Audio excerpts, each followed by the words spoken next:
looks like we are going. Sorry for the confusion with the links, but now we are here. Welcome to the Cootie Cast, the show slash podcast where we discuss media targeted towards women and femme-presenting people. My name is Madeline Maye. Joining me, as always, is Jess, Lynne. And today we are switching off. Last month we said we would do a much more depressing movie, but with everything going on, we decided to pick something a little bit easier to get through, let's say. So we chose 2023's Nimona, which you can watch on Netflix. So, my fault. I will take the L on this no, one. I mean, it was a good decision. I was looking at the state of everything, and although I do want to watch Safe, and I'm sure it will be one of our future topics, I was like, I don't have the emotional fortitude. I probably didn't either. We are based in Los Angeles County, to give you some context of where things are in our life. But hey, we still get to celebrate Pride Month and talk about probably one of the best examples I've seen of explaining some very complex queer issues to children. It was clear enough that I even got the subtext. Yeah, Jess famously does not understand. Unless it's said directly to her, she's like, wow, what a straight film this was. I wouldn't go that far. It's more like when people ask me what my gaydar is people telling me they're gay. That is very true. But we love you anyway for it. Thankfully, this is not a subtle movie at all. This is very, very macro, and it's very metal. It's all super text. There is no subtext, as the saying goes. It's for cowards. Yeah, I remember watching this around when it came out. So that would have been 2-something years ago. And I gotta say, my initial reaction when I first started watching it was kind of low. I was familiar with the history of it, which Jess has pulled up, so she'll go into it in a second. How it was supposed to be released by Blue Sky, but with the merger of Disney and Fox, it was basically canned and was later picked up by Annapurna Studios and finished and released. And why don't you go into that? That I can see the Wikipedia page on your your tablet there. We have quality research here. Well, starting even earlier. So this is originally a graphic novel by N.D. Stevenson, excuse me. N.D. Stevenson. He also made the She-Ra and the Princesses of Power, Lumberjanes, the comic, a bunch of other stuff. If you have any familiarity with me, you know how much I love my She-Ra. So shout out to my boy for that. Absolute legend. It's true. And so this work, he started way back in the day. I think back in 2012. It was originally started as like Tumblr posts, the weekly updates, that then got consolidated into a graphic novel that eventually got released and used as his thesis in grad school. So, and it went on to do really well. It won an Eisner Award. And yeah, I believe it. I have not read the comic yet. I have a borrowed copy that I've been meaning to read. Fun fact, N.D. Stevenson was a guest of honor at the infamous DashCon. He was in the artist alley for that, so that's how you know he's a true one. He's a real one. There you go. So yeah, like as Madeline said, it was originally supposed to be released in 2020 from Blue Sky, but because of the merger, it was just delayed so many times they decided to cancel it altogether. And then it was picked up, Annapurna Pictures, and DNEG Animation provided the animation, and then Netflix acquired the distributing rights. So it was like one of their really big, like, Netflix animated movies. I think the biggest that I had heard of, at least at the time. Yeah. Also important to just Blue Sky was shuttered. It was completely closed down. There is no longer Blue Sky Animation, which is sad for the loss of work. I have never honestly particularly liked Blue Sky as a studio. I always felt their output was pretty mediocre. But it is still sad when these things happen. But part of that was why my expectations for Nimona weren't all particularly high, because I think aside from their Peanuts movie, I have never really liked Blue Sky's output. I've never been a fan of the Ice Age movies, Rio 1 and 2. The robot movie was like okay. Ferdinand. A movie I definitely saw. So many people did. Famously. So many people saw that movie. I always thought of them as a company that seemed to be really, really good at technical animation and terrible at story and character. And I was surprised that this film was as good as it was. If Blue Sky lived to see it, I would have said it was their best film. If this was managed to be released in the way that it was supposed to. Yeah. And for me, my attitude going in was pretty different because I, as I do with many things, was late to the party. So I, have a lot going on and don't always catch up on my media. So I saw it Thanksgiving of last year as I was cooking. So I was like watching, but halfway like doing like peeling potatoes and worrying about pies burning. I made like 7 pies. Like the normal things you do. So I didn't really focus in on it. So like I definitely got that it was a queer movie, but I didn't quite understand how much the trans metaphors came in until this recent rewatch. So I'm so happy that we did because there's just so much going on. There is, and we'll get more into this. My initial reaction was like, I don't know like how good this is gonna be. Like when Nimona first showed up, I remember thinking that she was really annoying and a kind of like just irritating character. I didn't like her initially. I noticed a lot of that kind of classic Blue Sky kind of lowest common denominator humor came in on some scenes. It was definitely higher quality than I'm used to Blue Sky, but it wasn't something that was like, okay, am I gonna have to like pretend I like this or something? Like what's going on? Because everybody seems to really like this movie. But by the end, I was crying like everyone else. It did finally get me at the end, and I did understand what was happening. It just took me a little bit to get onto the wavelength. Yeah, and that includes its message, which I did initially think was way too was way too unsubtle. I think it was so like in your face that I didn't think it was very effective. But again, like I said, I think as the film goes on, it gets much better and stronger with its message and theming. Yeah, I would agree with that. And we'll get more into my thoughts on that particular part of it later. But for right now, we can head to the plot summary. Let's go into it. So Nimona opens up with this story about a brave knight who defeated this evil monster 1,000 years ago. And we're hearing narration that we're going to later find out is Nimona doing this narration. Gasp, spoilers. Yeah, you're going to learn the first 5 minutes. And we are introduced to the world, which is kind of like medieval punk. Is that a phrase? It's like sci-fi fantasy. It's got both elements of like it's kind of a traditional fantasy setting, but there's also technofuturism that's definitely happening, like with their weapons and their cars and. But there's also like specifically like knights and like that whole aesthetic that you would associate with like Camelot and things like that. Yes, for sure. It has, it's got like big TV screens, but they're also still shooting arrows and lasers and stuff. It's all very fun. I really like the world building and aesthetic. I think it's very good. Mm-hmm. I enjoyed it. And we learn that there is a crowning, or not a crowning, a knighting ceremony where they're going to bring in the new crop of knights, which are the cops of this world. And the big deal is that one of the people being sworn into a knight is of a lower class than usual. So that's kind of like a big like step that happens. This is where we're introduced to our other main character, Balthazar Boldheart. Yes, or Balthazar, or Bal, big mouthful.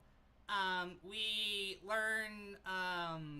He is dating Ambrosius Goldenloin, who is the some odd descendant of the first person. Yeah, we get into the queer relationship between them very quickly, which I really respected. Like, it's not ambiguous, it's very clear from the beginning. These two are together in a romantic way. Yeah, descendant of Glorith. There we go. Yeah, Glorith is the woman who killed the monster, as described in the beginning of the movie. Mm-hmm. Yeah, they're very much together, you know, and Val is a little bit anxious because this is like a historic moment. Yeah, he trained for this moment ever since he was a kid, and he was kind of also considered like a token child, even then, like he was going to be the one that was going to break this barrier, which puts a lot of pressure onto a young person. We find out that the rest of the knights, besides his boyfriend, make fun of him like all the time. In some very more rude than others. This is where we get a little into some of the humor that I think is a little weaker in the film, but it's fine. It doesn't last too long. There is a bully knight named Todd. That's all you really need to know. Yeah, it's very annoying.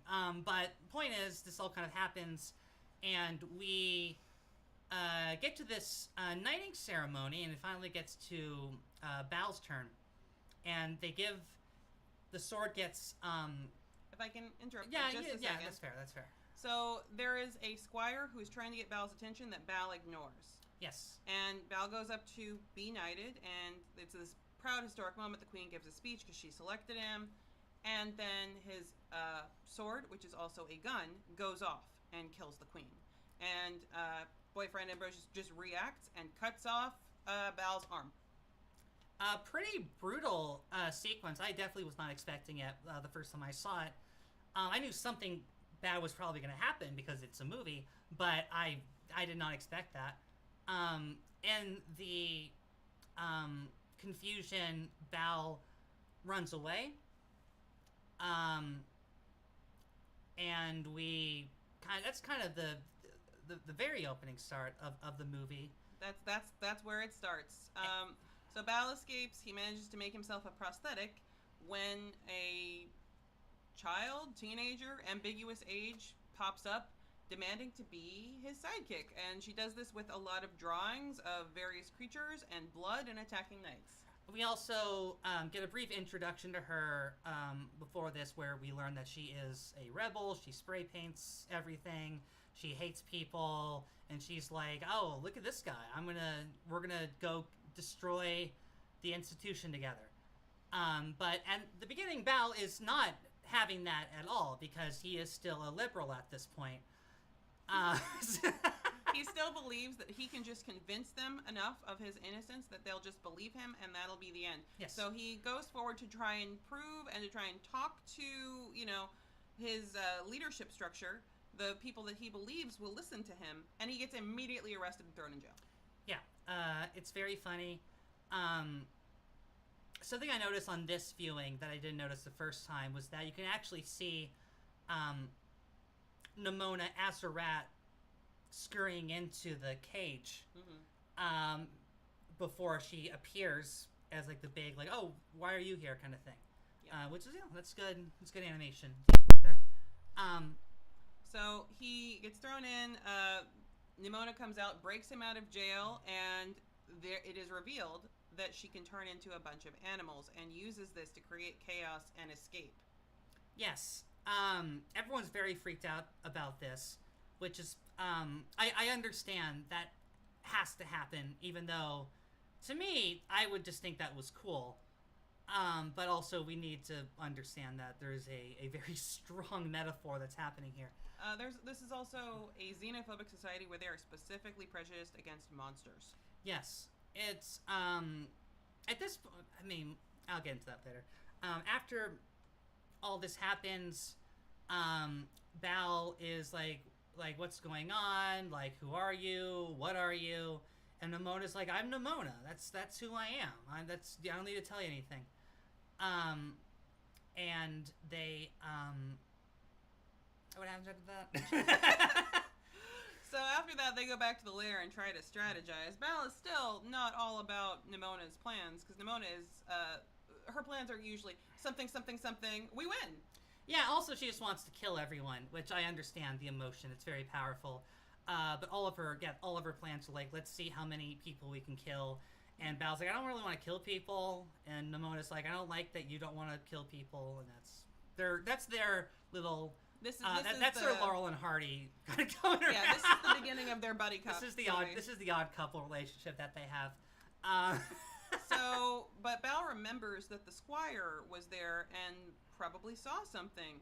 So they kidnap the squire. That's the plan. Yeah, they kidnap the squire. Before they do, we get this this moment of Bal and Nimona on the train, where we get really like first huge deep dive into the trans metaphor. Specifically a non-binary metaphor, which I thought was interesting. You don't get to see that kind of expression of transness expressed in media very often. So I thought that was really interesting, because the idea wasn't whether Nimona is supposed to be quote-unquote a girl or a boy or whatever. It's that Nimona is all of these things at the same time, whenever she wants to be these things. Right. So, moving on to the summary, and we'll get more into this a little bit, but basically, they go to the town square where the squire is, sneaking in, and Bal is trying to control Nimona, and Nimona turns into a little boy and attacks the squire as a little demonic As a little child. demon boy, yeah. When all is said and done, they manage to escape. Bal accidentally steals a car. They yes. shove the squire into the trunk. It's all fine. It all works out. The car gets shot full of arrows, but they escape. They talk to the squire. Nimona plays bad cop by being this demonic boy scaring. Yes. It turns the squire tells his story where he saw the director. I was like, what is her position? The director switch swords in Bal's locker before the ceremony. So. And he has a video evidence because he was goofing around playing with the armor before the thing, and he filmed himself for their in-world version of TikTok. Yes. So he gives them the cell phone, he gives them the video. Nimona immediately wants to upload it to their version of the internet. And Bal's like, no, that would create chaos. That'll destroy the people's faith in the government. So instead, I've got to convince my boyfriend that he should believe me. This is not a subtle movie at all. This is part of what you're going to have to deal with this. Yeah. It's all very much like extremely loud. What's the best way to get to the government? To take the subway. So this is where they go onto the subway. I thought they did the subway first. Anyway, so they go onto the subway. They're checking like some sort of DNA or doing scans. So Bal has Nimona try to distract them, which she does by turning into Bal as a cartoonishly evil villain. It's very cute. This leads to the big moment, which is kind of like their first like real heart to heart, where Bal's starting to understand Nimona.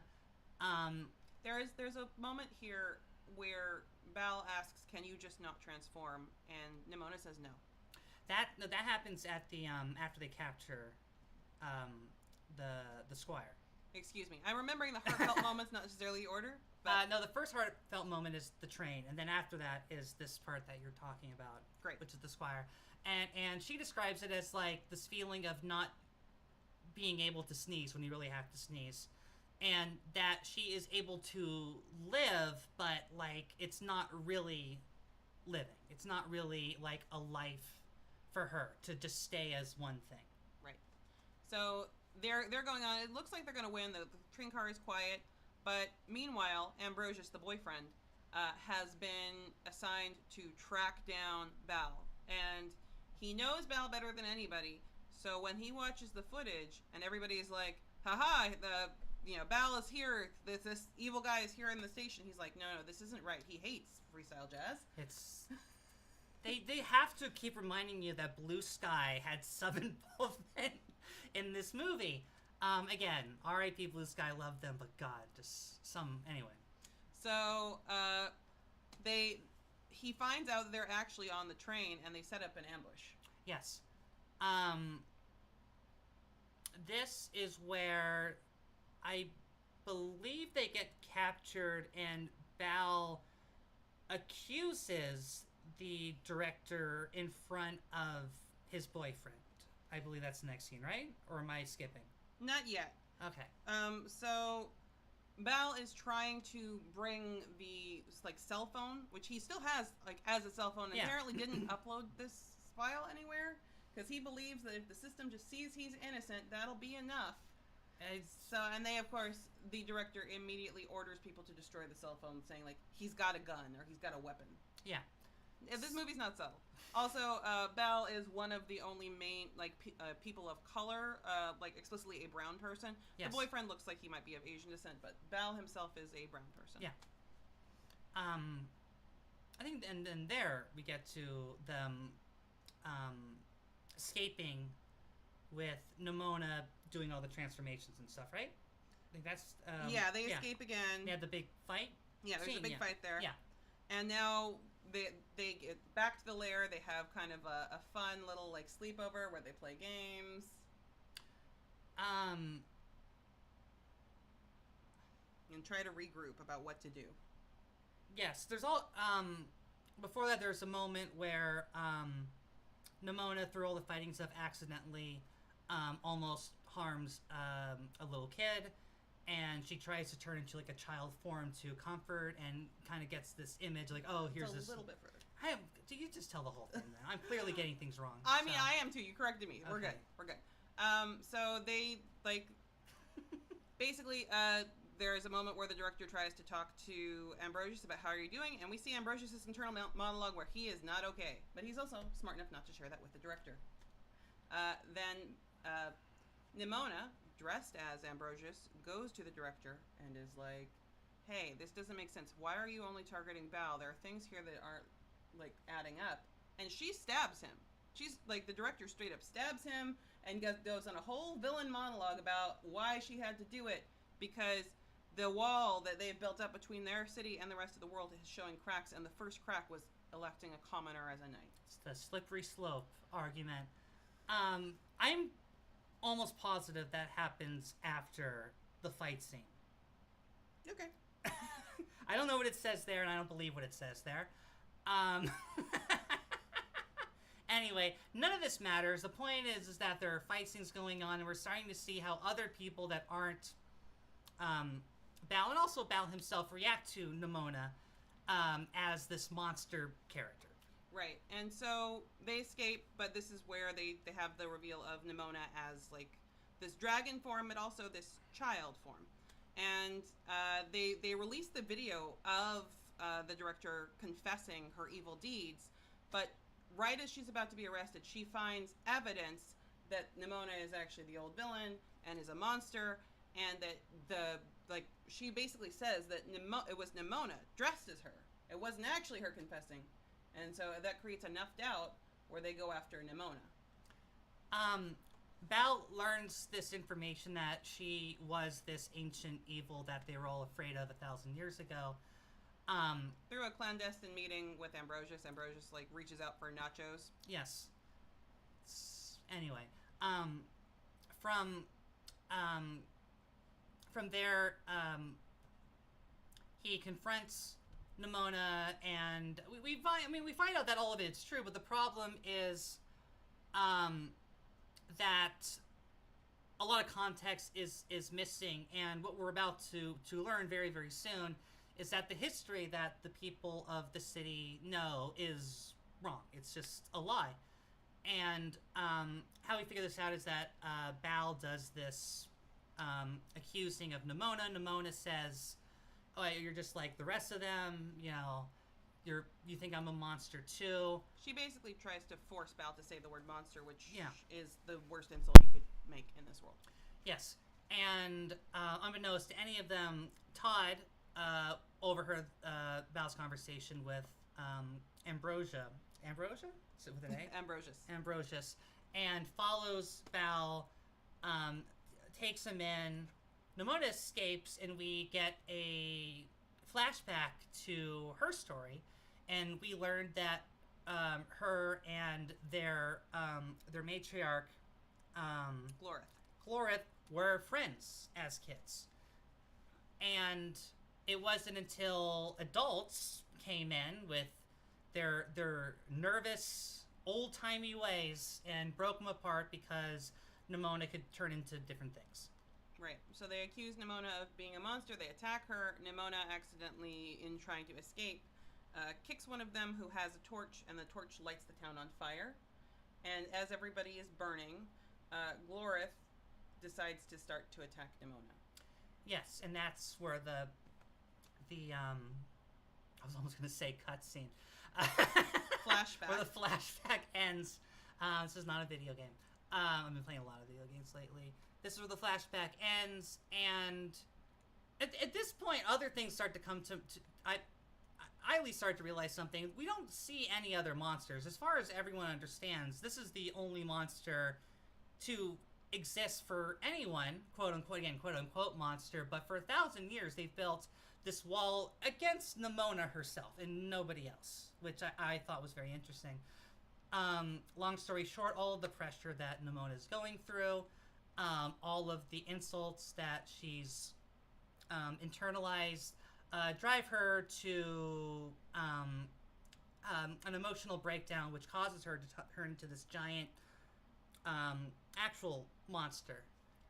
It's very similar to kind of the moon spirit moment from Avatar: The Last Airbender in the cartoon, where basically she's kind of a giant, almost like upright slug with some glowing eyes on it, and you hear kind of her internal monologue at a couple points where it's referencing back to some things she says about like when people believe the worst in you, sometimes you just want to let them, and it's very clear. So she's going back. It's creating chaos. There are alerts and alarms. And, the guard is out, but she is fighting them off, but it's clear, like, she is going up to go out in a symbolic blaze of glory and die by suicide. That's her plan. Yeah, the line that really hits me here, and really hit me the first time I heard it, too, was, like you said, when Nimona said, like, sometimes you want to, fight against the sword that they hold, and then there are some days you just want to let them just use the sword on you. Which, for anyone that's queer and especially trans, that's an extremely relatable emotion, and that comes at the penultimate moment in the film when she is about to kill herself from grief, and Bao manages to stop her and calm her down and said, I see you, you are not a monster, which gets Nimona to come back to her senses. Unfortunately, the director doesn't care about any of these things and decides to shoot a laser at Nimona that would also, like, kill the people in this part of the town. It's the equivalent of a nuclear weapon that would be shot on the city itself, not outside the city. Ambrosius has, like, a what are we doing moment where he realizes he's actually on the side of evil, and goes to arrest her and stop her. But it's too late. She manages to get to the weapon anyway. And Nimona sacrificed herself. It's very much the Iron Giant ending, where she sacrifices herself to save everyone, which causes the wall around the city to break, which is symbolic. And we cut to a little bit later where people are starting to open up and explore more things. Nimona is now seen as a hero, and Bao is seen as a hero, and things are moving forward. And because otherwise kids would riot, we do get a little sneak at the end, like, hey, Nimona's coming back. You hear her voice. You hear her voice. She's off camera and you don't see her, but you hear her voice. So it's pretty clear that's her. Yeah. So you're like, okay, thank God. And also sequel bait. Which never happened. Probably is unfortunately not going to happen, but that would be really cool if it did. I know the development team is interested, so. It's just, I guess with all the struggles they did for this, especially, unfortunately, in today's climate, we'll see what happens, even though we need a movie like Nimona now more than ever. And that's Nimona. We got through it, whether we muddied the timeline up a little bit, so we apologize. You had expressed to me before something that you want to talk about with regards to the film. Or the structure of the film.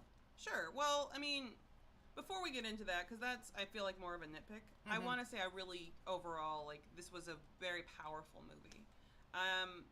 And as the first time I watched it, as I said, I was kind of half watching it, and I definitely got that, like, you know, Val and Ambrosius were a couple. Like, that's not anything you can kind of avoid. But I didn't fully get Nimona herself as a queer figure.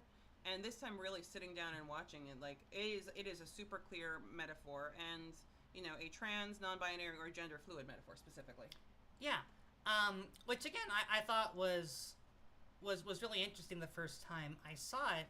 And I feel like now on the second time, I like it a lot more than I did the first time. I think, one, knowing where everything's going to go really helped me, because at the beginning I'm like, God, this could turn stupid so quick. But knowing that it does have a nice payoff when, okay, it's all going to be fine. It all works out. I think also one thing was that I reacted negatively towards the character of Nimona when I first watched it and the beginning, especially of the film. And a lot of that I've kind of come to realize was a lot of projecting on my own part. I think there were parts of Nimona that I saw in myself that I didn't want to admit to myself at the first time I watched it. That's a much longer conversation, not for this video. But I feel like as I've learned more about myself, I find myself relating a lot more to Nimona's plight, and I don't find her quite as annoying as I did. I like her. I think she's a good character. She is. I mean, I think in the beginning, she really appears as a chaos gremlin, and you know, like, she says the word metal, she turns into monsters, and like, that's her whole thing. Which is gonna be like, some people really like that. I tend not to like those kind of characters in movies. But again, she is like a real character. She is not like a bunch of stereotypes and catchphrases like a lot of gremlin chaos monsters are. So I appreciated that. Yeah, and I think it gets into it, especially later in the movie, because you realize this chaos gremlin armor is really her reaction to everyone, like everyone deciding they hate her for no reason other than she is what she is. So she's going to be the villain because this is how way she copes. Yeah, and I think that's very clear, that we as a society made Nimona who she was by constantly rejecting her. I have to say that the message of building up an entire way of life around the subjugation of a single person sure feels relevant right now in the year of our Lord 2025. There's also a real strong secondary theme of government misuse and classism. Yes. It never goes as far as you'd like. The institution is not toppled at the end of the film, as far as I'm aware, or it's not specifically stated that it is. So we still kind of get we got rid of the bad actors sort of ending, but at least I think attempts the questions, which is nice, even though, yeah. I mean, it's a really small story. Like, it's a huge story, and I think, you know, the one piece where I was pretty critical of the movie is its pacing. And I think a lot of that relates to them shrinking down a very long graphic novel that was released over a long time into a movie and creating that short gap. So there was stuff that got left on the cutting room floor. They're trying to encompass this whole story into a small, boiled down narrative of essentially, like, there are 4 main characters and a couple of side characters that are named. So, like, to do that, it's a lot, you know, but it does a really good job of showing how a system, even a benevolent system, because the Queen is a benevolent figure for the little bit that she's on screen before she's murdered.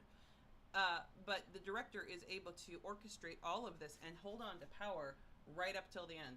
Mm-hmm. And it is also, as we got to say, as much of a positive force as the Queen was, she was also still upholding a hierarchy power system, which is partly why what she wanted didn't work, because she was killed, because that's just kind of what happens when you try to make changes in a broken system like that. Well, and it's very much the let's change it from the inside sort of narrative, which Yes. Val is kind of the token minority figure Mm-hmm. in that he is like the lower class person who is elevated to this height. And it's shown through the very brief like training montages and the times you see him act that he's really good. Like he's getting there because he's the best of the best. You know, twice as hard and backwards. I'm thinking if I should ban this person that just commented. Inappropriate question, Chris the Brat. The answer is no. I'll talk about some of the other people that have chimed into chat. Hi, Eclipse. Hi, Atomic Convoy. Hi, Name Displayed. We love you too. Yeah, I agree with all that. I'm actually curious what parts of the film you thought the pacing was off on, because I guess personally I didn't think the pacing was all that bad. So I'd like to hear what your thoughts were on that. I think mostly it's because of the scope of the story. Like they tried to put in so much. Mm-hmm. So like it starts like with a lot of film shorthand to really get that story running. Like you start, you know, the opening montage, we made it sound a lot longer than it actually is in the film. Like it's real short, and they go almost immediately into Val killing the queen, or the queen being killed with the sword in his hand. You know, which, and then it runs from that into like a series of shenanigans and chases and action moments, and you barely get any time to breathe until Act 3 of the movie, when there's all of this time to ruminate on how terrible everything is. Yeah, Act 3 is the best act by far.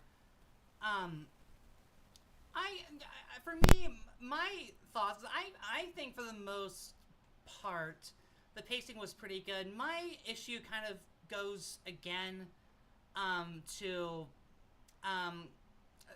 some repetition. Like, I feel like the moments of, like, Nimona going, I'm gonna kill this person, and Val saying, no, don't kill that person, go on pretty long. Like, those sequences repeat kind of over and over in at least the first part of the film. And there's a point where, like, okay, I get it. Like, we're kind of just doing the same bit over and over. And obviously, it's a bit that is important for characterization, but we don't have to have that same characterization, I feel like, repeated ad nauseum. And to me, that makes at least the beginning of the film a little tedious. But once, like, we get to, like, the second half, or even maybe, like, the second part of the second half, I feel like the film's great from then on. Like, I feel like it's really going on. I mean, I think, like, emotionally, like, it hits those beats really well. But yeah, I'd agree. It definitely goes back and forth between, like, where it's doing, like, a heartfelt moment of connection and where it's doing, like, let's kill them all. No, we can't kill them all. And that's partially why we were getting confused about which one goes where. I mean, I was going to say, I was going to actually mention that, too. Like, it does feel like some of these things can kind of just be put in any order, which is not great for your script. But again, the pros so outweigh the cons. Extremely. Like, the voice acting is amazing. I love the visual language used to convey everything. Like, Nimona is always either red or pink, and she wears various shades, so all of her animals are red or pink. So you can just immediately know, looking at the screen, who Nimona is in every scene. Absolutely. You could definitely tell they were working on a limited budget. I'm sure some of you watching this have seen the comparison clips between what Blue Sky was doing, what ended up happening, how they had to make concessions. And I think they really did a good job of making it all work. Again, considering the absolute terrible conditions they had to make this. Right. This was kind of a broken movie for a long time. So it's nice that it actually did get to come out, and it was as good as it was. Yeah, I mean, it was overall, like, a beautiful movie. I know there are people who could nitpick the animation much better than I can, since I don't work in animation like many of my friends do. But from a layperson's perspective, everything was visually interesting. Everything was visually unique. Like, it didn't look like, you know, standard Disney or Pixar house style. Mm-hmm. Which I appreciate seeing variation in the kind of animation that we see, because animation is a visual medium. Exactly. Like, that's kind of the thing, like, when Disney is in one of its, like, renaissances, however many it's had at this point, everything just kind of just looks and feels like Disney. So it's nice to have other things going on, which is why, again, it's important to have movies like Nimona. Heck, that reason alone, it's nice to have DreamWorks, just because it's just somebody out there. doing the good work. Mm-hmm. And like as we were kind of saying about like governments and bad actors, like it's one of those things where it does do the thing of like this is one bad person's influence on the government, but I will give it a little bit of a pass since, as I said before, it's essentially 4 main characters and the director is one of them. So if we kind of think of that as like a larger force, that kind of works. And it's a little bit unclear in the end. Clearly there is still some sort of governing structure. It's not showing anarchy, but it's not showing exactly what that is. So hopefully there's something better. We just don't know. Absolutely. I mean, you could also possibly make the kind of common argument that these allegories have of like Nimona being a representative of something while still also having a very large amount of power and potential for other things. It's kind of it's not anywhere near as bad as like a Zootopia fiasco, but it's worth saying that most trans binary or non-binary cannot turn into giant moon demon monsters when angry, so we're just and don't worry. Ask if Madeline can. Like this is That's secret knowledge. extremely transphobic to ask me that question. It's actually a sun demon. Thank you very much. You can tell by my not tan at all skin. Because I'm a demon when the sun's out. That's why would it shine on me? I'm a demon. Shh, don't tell them we're on air. I'm sorry. I get in these trans circles, and I think it's okay to say those things to cis audiences. Shot to the heart. I know. I'm sorry, Jess. Forget everything I said to you right now. Those are kind of all my main thoughts on the film. Is there anything you want to add to all of that? I do. Like, I really, really appreciated the voice cast. I thought they were all really good. I think it's a really good example of a good relationship between an adult and a child figure. We learn that Nimona is kind of this ageless, immortal being, but she appears somewhere between 10 to 15, I would say. Yeah, and I think that's also good for, like, a younger audience watching the movie is going to relate and really like Nimona as a character, especially if you are a speed goblin, which many kids are. But it's worth saying, like, Nimona is not a sexualized character in the film. No, thank God, because, again, she is a child. But that's not true of every film. Yes. So, it's very true.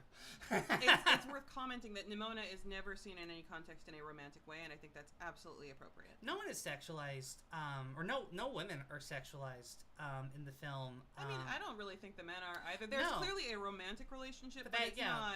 I wouldn't call that sexualized either. No, there's no. I don't think there's even like a commercial of like I don't know, naked babes saying "Go Knights" or whatever. You don't even have anything like that. No, which these movies tend to have things like that, so that's really nice that it doesn't. Yeah, there are a lot of media that's for kids that sneak in adult jokes as a way of getting the parents on board, and I appreciate that this film has enough confidence in its story that it does not do that. There's like 1, maybe 2, like explicit like jokes like that, but they're so short that it's fine. It doesn't interrupt the pacing. It doesn't interrupt the pacing. Yeah, the film doesn't just stop for a very dumb adult wink joke to happen. Yeah, unlike the Angry Birds movie. Which is how we end all of these. Also, I guess just for anyone that watching it that is not aware, the creator of Nimona, N.D. Stevenson, is trans mask. So you really can feel his struggle and understanding of what he was presumably going through at the time, like many of us were, through the work. Like, it really does feel like a piece of media made by us, like, for us. Like, somebody that knows, like, what's going on and is really trying to express those feelings. And as a cis-het person, it's done in a way that people who are in my position or who identify in the same way that I do can really understand and grapple with those feelings. And I think one of the other things I think the movie explores as a secondary theme is loneliness. Yes. Nimona's greatest demon is not anyone else. It is her own loneliness. Because she is the only one. There is no one else like Nimona. She is it. And she feels the immense weight of that loneliness, which for a lot of queer people is very poignant. Like, we do often feel that no one else understands or gets what we're saying, that there is something wrong with us. And I think that is, as, again, as super text as it is, I do think it's expressed very well. It is. It's shown, like, in the montage back in the past times. Nimona turns into all these animals and keeps trying to engage with different groups who she does something wrong and they get scared of her and then they leave her alone again. All animals are terrible. That's the message. They're all mean. Extremely transphobic. All animals. That's the actual message of this movie. Hey, I have 4 dogs and they all love gay people. That's okay. Well, Nimona didn't get a chance to meet those dogs. It's true. They would love Nimona. Yeah. But that fish, those deer, the bird, fuck them. And the people. And the people. The worst animal of all. But I do, again, this is more having a lot of gay or LGBT friends. Like, it's not something I've experienced in the same way, but I think that one of the things you hear over and over again is that, people on the LGBT spectrum category, however you want to say it, feel like their experience is alone. Because it's not something you see from the outside, it's something you figure out and then can join a community, but it's not always safe to. It's not something that everybody is welcome to. So the experience of it is sometimes very, very isolating. And in this vein, we have a comment from Gaslit Ghost, love that name. It was so fantastic seeing a trans journey on the screen. I'm so glad Netflix saved this. We need more representation in popular media, and I'm at least glad this one got the notoriety it deserves. Absolutely. We love this movie, and I think going also on to what you said, Jess, it really is. Like, for me, I remember, growing up having all of these feelings and emotions and not knowing what to do with it until in that really bad time, people told me it was wrong. And that's when that became my mindset on all of this. It's the classic,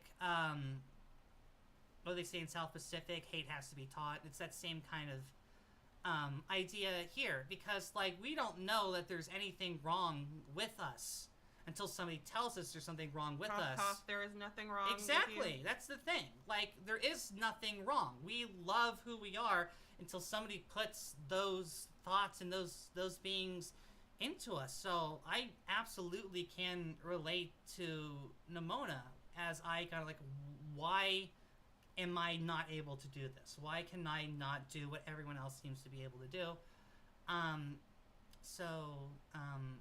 Yeah, again, for me, the saddest moment was when she said sometimes you want to fight against the sword and sometimes you just want the sword to strike. Like, that is that is a call against, a lot of us don't make it. A lot of us do kind of succumb to the pain and the loneliness. And a lot of us have come to that point that Nimona does at the end of this movie. And even when I saw it again, I cried because, like, I have felt myself saying words like that. Like, it's so hard. It's beautiful. Happy Pride Month. Hug your queer friends. Especially your trans friends. We are not doing well at all. But it's really beautiful and very poignant, and it was also a nice visual metaphor because when Nimona does attempt suicide, she goes to the statue of Loricus, whatever her name is, which I have forgotten. Her old friend. Yeah, which I had forgotten because it's not directly in front of me on the screen anymore. She's an important character, but an important character in passing. She's not, But it's a symbolic thing, and only her new friendship with Val saves her. Mm-hmm. And the other thing kind of relates to what you were saying, Gaslit Ghost, and I appreciate you saying it, which is, so we joke about me having like bad gaydar and bad blinders, and to an extent it's true because, you know, we live in a heteronormative society. And, you know, it's one of those things though where it does speak to the need that we need more queer representation, but not just queer representation as subtext, we need it as text. Like, you cannot ignore the queerness in this movie, and I think that's so beautiful and powerful, and we need to see that, where Middle America Joe can't say, oh, they're just gal pals just palling around. No, these are actually queer people in a queer relationship, and that needs to be explicit, and that needs to be okay. Absolutely. And I do think it's important. As much as I personally can get annoyed by messages being like hammered onto an audience, I do think it works here, and I do think it's also necessary here. It again, for me, it was a bit of a getting used to it curve, because at the beginning, okay, I get it, it's just gonna be the whole movie, but it does take it to a real place as opposed to a film that's so overt with its message that it ends up saying nothing. Like, this isn't what is it, Music, the movie with that, what's her name, made about the autistic girl. Oh, Sia movie. It's not like that. It's not that kind of film where you feel like, oh, this is actually maybe bad for trans people. It's very good, and I really like it, and I think if you have ever felt alone, I think you will relate to this movie, and if you're queer, you will cry like I did. And even if you're not, because yeah, it's for those of us who aren't queer, we've all felt alienated or alone sometimes. Like, that's common. Yeah, which is why I think it's so important for our stories to be told, because they're universal stories. Like, the stories that trans people have, the emotions that we have, is relatable to anyone, regardless of what your gender expression is. And I think people need to understand that, so they can understand that we're much closer together than we are apart. Yes, and this gets into, like, the themes of classism. Like, the whole reason that Belle is targeted is because he is not one of the wealthy elite in their society. Yeah, he is used specifically because of his status. Feasibly, anybody could have done the job of killing the queen, but it was very specifically him because of where he came from, and because he was a lower class citizen. Right, and that's why everyone is also so ready and willing to turn against him as well. Yes, because they already were like, he's a poor person or whatever. This is very explicit. Again, there's nothing subtle in this film. And I think that's worth going into just a little bit. So I am mixed race. I'm clearly very white passing, but it is an interesting thing living and growing up in America as a white passing person of color, and dealing with what that privilege is and what that privilege means. But I think relating to this movie, it speaks to the model minority. Bal very much represents the model minority in this context, where he is raised up because he is better, stronger, faster, all of these things, and the people in power deign to give him a very small amount of power of his own within their control, because he is this model minority. But someone else in power doesn't want him to have it and is able to take it away, and everyone believes it. There's no question. Yeah, again, it's kind of why sometimes the liberal efforts for progress aren't very strong, because they're using the same systems that make it extremely easy to take away those privileges at a moment's notice, as many of us are very aware of currently in this country. So it makes you wonder, maybe the system is not all that great. Maybe Nimona was onto something when she said we should burn it all down. Metal. Just saying. Metal. I can't. I'm very lame. I'm not very cool. Don't believe her. But I think we've kind of talked our way through most of these. I think this movie is both very interesting and very good. This is one of those ones that hits both, because it's about something and it talks about something well, but not perfectly, as most things aren't. No, I think I agree with you that, there are pacing issues and there are things that could absolutely be stronger. But none of them make Nimona a bad movie by any stretch. It's a very good movie. If anything, it's a reminder that we can be even better than the things that we like right now. So hey, you out there, make the next Nimona squared even better than Nimona. Nimona 2. That's probably not going to happen, unfortunately. I wish it would. It would really be do. cool. It would be cool, but unfortunately, it's probably not going to happen. Yeah. We did get like 5 or 6 seasons of She-Ra, which is, that's my compensation. I will forever take credit of introducing you to that series. That was the first show I binged after transitioning. That was very, Entrapta is my goddess and ideal. I will be her and marry her at the same time. And all of my trans friends yes. say this stuff. It's fine. It's fine. It's normal. It's totally fine. Maybe not about Entrapta specifically, but there's always someone. It's Entrapta for me. Anyway. All right, we wait for your hair to be purple again. And long. I gotta get that. Your hair is pretty long. It's not walking on the floor length like hers is. You'll get there. One I believe day. in you. Thank you. That's all I had to say. I don't think I have anything else to say about this. Good movie. Go see it. It's on Netflix. Yes. All right. So I think we've pretty much wrapped it. So next movie. It's your choice for next movie. Yes. So next movie, I want to talk about feminine rage because I'm fairly angry. So wow, me too. Shocking, right? What a coincidence. So we're gonna watch Sunset Boulevard. Wow. I'm actually very interested in seeing that in today's. I haven't seen that film in a long time, so that'll be very exciting. Yeah, what's interesting about Sunset Boulevard too is it's not really seen from a feminist perspective.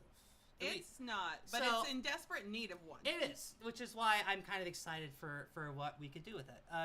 So get ready for that. We have one last comment here from Gaslit Ghost again. Seriously, the mention of suicide is a mood. In my case, my family is still trying to persuade me to assimilate into my assigned gender. It makes my fight to be myself feel hollow. It ain't easy. It's not like my parents were very weird to me at the beginning, and they still are. It's never been in a good position with my family. Actually, half of my family doesn't even talk to me anymore. But we're here for you. And I will say, it makes found family that much more important. Yes. And yes, it is. Thank you. I also work in the mental health field, and I know that traditional structures of support aren't always valuable to everybody. We don't all have equal access, and that's a huge problem, especially here in America. But if you do have access, I think it's worth anybody who is queer or trans, to get therapy, get that support. And it's not because I think there's anything inherently wrong. It's because you need help dealing with a transphobic, homophobic society. And, we want to be here for you. Absolutely. Therapy changed my life, so I highly recommend it. Medication also changed my life, so if that's something you're into, that's also good. I think that's about it. Thank you all so much for checking into the podcast. Please like, share, and subscribe to my channel, Madeline Maye, where sometimes I post video essays, maybe once a year at this point. But a new one is coming. I've been working very, very long on a very intense study of the Matrix franchise in a way that is not at all what you expect me to say about it. So look forward to that in the next coming months or so. And we are here once a month, usually on a Friday. Mm-hmm. Typically the beginning of the month, but sometimes life happens. You can find me on Blue Sky. If you search Friendly Cat Life, that's my handle on most social media. You'll be able to find me. Jess is nowhere to be found on social media. Do not find her. And with all of that said, I think we are good to sign off. All right. Well, thank you all. Remember, metal, fight the system, and turn into a shark. Sharks are cool.